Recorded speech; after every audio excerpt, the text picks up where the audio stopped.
বেশি কিছু নয়, জীবনে এইটুখানি মন আর আত্মা থাকলেই হবে। যতটুকু সামর্থ্য ঠিক ততটুকু দিয়ে চেষ্টা করা, তাতে যে আনন্দ আর খুশিটা নিজের মনে প্রাণের মধ্যে আসে, সেটা একমাত্র এই সিচুয়েশনটাতেই ফিল করা যায়।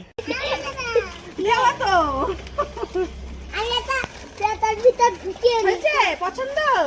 হ্যাঁ, ওর হাসিটা তো হেভি।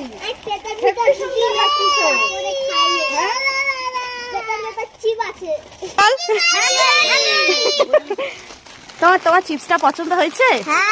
হ্যাঁ, কে বললি? হ্যাঁ বল। ওর দাঁতটা দেখো একবার, ওর দাঁতটা। হ্যাপি হোলি। খুলে দিয়েছি, খুলে দেবো? খুলেছো? Very good boy. খুলে নিয়েছো? Very good. এনাও খুলেছিস? ঠিক আছে। হ্যাপি হোলি। আয়ো হ্যাপি হোলি বলে মাখাচ্ছে তোরাও না? দি একটুখানি আমি দিয়ে আগে, তারপর হ্যাঁ একটুখানি দেবো রংটা।